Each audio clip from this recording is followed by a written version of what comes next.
इस संदर्भ में मैं सदन को ये बताना चाहता हूं कि सबका बीमा सबकी रक्षा बीमा विधि संशोधन विधेयक 2025 को प्राधिकृत पाठ अंग्रेजी भाषा में ही है। इस विधेयक के नाम में हिंदी और अंग्रेजी दोनों भाषाओं के शब्दों का प्रयोग किया गया है। इस संदर्भ में मैं ये कहना चाहता हूं कि किसी भी सरकारी विधेयक के नाम का चयन करना मंत्रालय का अधिकार क्षेत्र में आता है। माननीय मंत्री जी, कुछ इस विषय पर बोलना चाहेंगे आप? सबने बोल लिया सर, सभी विषयों में नहीं, आप संक्षिप्त में दे दें इनका जवाब। दे देते हैं सर, संक्षिप्त में। हाँ जी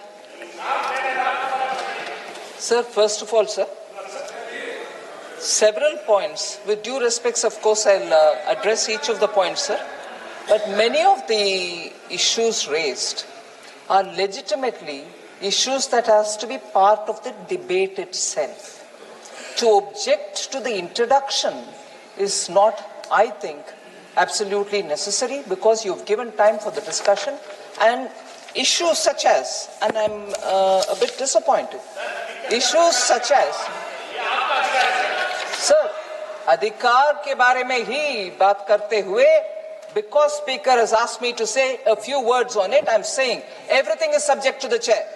Everything is subject to the direction given by the chair, and I am also subject to the direction given by the honorable speaker, sir. So with your permission, because you are given, I am going to have to answer this. No need to shout me down. No need to shout me down. It is on the call of the honorable speaker that I have gotten up to give some comments on this. Sir, speaker sir, आपके अनुमति से आपके बुलाने में मैं खड़े होकर के मेरे पॉइंट ऑफ व्यू बोल रही हूँ। सो आज हालात इस हाउस में ऐसे नहीं होना चाहिए। मैं आपके प्रोटेक्शन चाह रही हूँ, मंत्री हो या मेंबर हो, आपके प्रोटेक्शन के अनुसार ही हम जाते हैं, आपके प्रोटेक्शन के कारण ही हम आगे बढ़ते हैं। क्योंकि आपने बुलाया, मैं I have to say a few things. Many of the points, sir, are very much a part of what the discussion could be on, and therefore to object to the introduction at the introduction stage itself questions the legislative competence, and I don't think there is a question on the legislative competence of the government to bring this into this house. One. Second, sir, I take the example when I say there are points which honorable members have raised which can be part of the discussion, such as honorable member N.K. Premchandran talking about commissions for LIC agents. Very much a part of what we are going to discuss, and in fact, let me even give one point already on that. Fixing commission for LIC agents is already a part of the regulator in the sense that he fixes the upper cap, and below which is what the agents are given to collect, not to go beyond it. Isn't it already with the IRDAI? So please, everything is subject to discussion. Everything under your guidance will go either into the record or not. Everything will, under your direction, be acceptable or not. And therefore, that is one point, sir. Second is, Honorable Member Selva Ganapathy, talking about welfare measure, insurance. Sir, it was, and let me say this, and I'm sure this is also going to have a lot of voice of protest. Common citizens insurance, if anyone thought of it at a mass scale, it was Prime Minister Modi. Jeevan Jyoti Suraksha Bima Yojana, where did it come from? Atal Pension Yojana, where did it come from?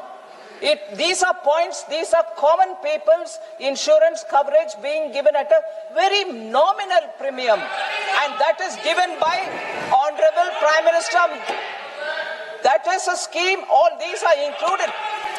All these are included as a scheme by Honorable Prime Minister. And today they want to talk about welfare measure and insurance. Very welcome to talk. And I will say more about what Prime Minister Modi did because of financial inclusion.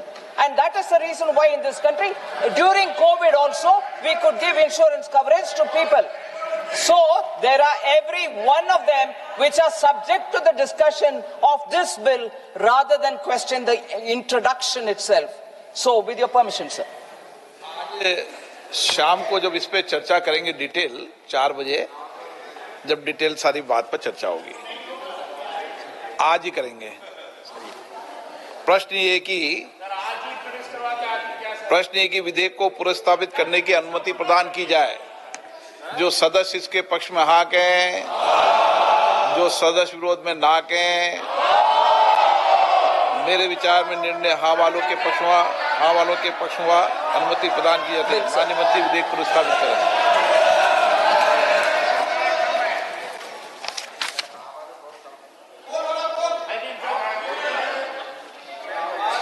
Item number 20 Shri Shivraj Singh Chauhan.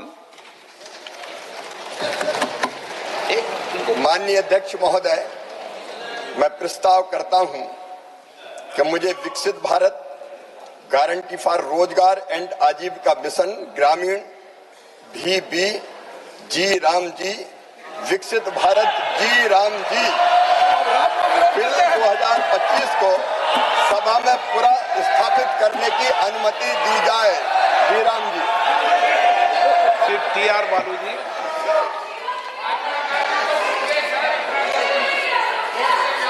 Sir, at the introduction stage itself, I oppose because Mahatma Gandhi once said, India lives in villages, and he also dreamt that economic freedom should be given to the poorest of the poorer. Keeping in this in his mind, Dr. Manmohan Singh, during UPS period, he has brought a novel scheme, Manrega. Because of this, crores and crores of poorest of the poorer in the country have lived not only by receiving the remuneration, but also they have enjoyed up to 100 days. Now, they have, because of the reason it is in the name of Mahatma Gandhi ji, this government, because of hatredness, they are going to bring up new bill. This is very bad, and father of the nation is being ridiculed by this government. I oppose this in the interest of Shrimati Priyanka Gandhi Vadra. आदरणीय अध्यक्ष महोदय जी, मैं नियम 72(1) के तहत इस विधेयक को पुनर्स्थापित करने पर अपनी सख्त आपत्ति दर्ज करना चाहती हूं। महात्मा गांधी ग्रामीण रोजगार गारंटी कानून पिछले 20 सालों से ग्रामीण भारत को रोजगार देने में और ग्रामीण अर्थव्यवस्था को मजबूत बनाने में सक्षम रहा है। ये एक इतना क्रांतिकारी कानून है कि जब इसको बनाया गया तो सदन के सभी राजनीतिक दलों ने इससे पूरी सहमति दी। इसके द्वारा 100 दिन का रोजगार इस देश के गरीब से गरीब लोगों को मिलता है, हमारे गरीब से गरीब भाई बहनों को। हम सब जनप्रतिनिधि हैं महोदय, जब हम अपने अपने क्षेत्रों में जाते हैं, आप भी जानते हैं, दूर दूर से हमें दिख जाता है कि मनरेगा का कौन मजदूर है। सबसे गरीब होता है, चेहरे पे झुर्रियां होती हैं, हाथ मिलाए तो सर हाथ पत्थरों की तरह। हाँ सर, मैं कर रही हूँ, पहुंच रही हूँ, मुझे पहुंचने दीजिए। एक मिनट लूंगी, मुझे पहुंचने दीजिए। सर, उनके हाथ पत्थरों की तरह कठोर होते हैं क्योंकि इतनी मजदूरी करते हैं। तो सर, मेरा जो इस बिल पर ऑब्जेक्शन है, सर, ये जो कानून है, इसके तहत हमारे गरीब भाई बहनों को जो रोजगार की कानूनी गारंटी मिलती है, जो अधिकार मिलता है, वह इस योजना में मांग के आधार पर संचालित होता है। मतलब जहां जहां रोजगार की मांग है, वहां इस योजना द्वारा 100 दिनों का रोजगार अनिवार्य है, देना अनिवार्य है। इसके साथ साथ केंद्र से इसके लिए जो पूंजी जाती है, वो भी मांग पर आधारित होती है। यानी कि इस योजना के लिए जितने पैसे जहां भेजने हैं, कितने भेजने हैं, वह जमीनी परिस्थितियों पर आधारित होता है और मांग के आधार पर निर्धारित होता है। सर, इस विधेयक की अनुसूची 1 में उपनियम 4(1) और 4(2) द्वारा केंद्र को इजाजत दी गई है कि वे पहले से ही निर्धारित कर लें कि कितनी पूंजी कहां भेजी जाएगी। इससे संविधान के 73वें संविधान संशोधन को नजरअंदाज किया जा रहा है। सर महोदय, इसके जरिए ग्राम सभाओं को इस योजना की मांग की जमीनी परिस्थितियों के आधार पर तय करने का पूरा अधिकार दिया जाता था। आज वो अधिकार कमजोर किया जा रहा है। सर आखिर बात है, एक मिनट, जब आप इस पे पूरी डिटेल चर्चा हो तो आप डिटेल बोलना, इस पे आपकी शुरुआत है सर, अभी एक शुरुआत है। सर जो हमारे संविधान की जो मूल भावना है कि हर एक व्यक्ति के हाथों में शक्ति होनी चाहिए, वही मूल भावना पंचायती राज में है और उस मूल भावना के विरोध है ये जो अधिनियम जो ये विधेयक आ रहा है। सर इस विधेयक के जो प्रबंधन है जिससे रोजगार का जो अधिकार है, कानूनी अधिकार है, वो कमजोर हो रहा है, वो हमारे संविधान के विपरीत है। सर ये हमारे इसी सदन ने ये कानून बनाया और इसी सदन ने ये अधिकार जनता को दिया है। ओके। सर एक और है सर, महात्मा गांधी मनरेगा में 90% अनुदान केंद्र से आता था। इस विधेयक द्वारा ज्यादातर प्रदेशों में अब 60% आएगा, इसको घटाया गया है। ओके।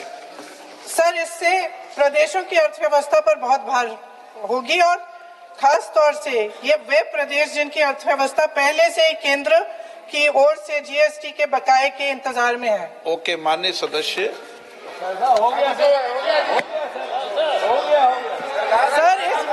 सर इस विधेयक द्वारा केंद्र का नियंत्रण बढ़ाया जा रहा है और जिम्मेदारी घटाई जा रही है। सर जो 100 दिन का अधिकार आपने 125 करने की बात की है, लेकिन इसमें वेतन की बढ़ोतरी, आपकी जो मजदूरी की बढ़ोतरी है, इसकी कोई बात नहीं है। माननीय सदस्यों, सर ये सही बात है कि अभी तक जो बकाया है वो ही पूरा नहीं हुआ है। माननीय सदस्य गणों, मैं आपसे सर आखिरी बात ये है सर कि हर योजना का नाम बदलने की जो सनक है ये समझ में नहीं आती है। सर जब ये किया जाता है तो सरकार केंद्र को पैसे खर्चने पड़ते हैं। माननीय सदस्यों, मैं आपसे आग्रह करता हूं, ये सर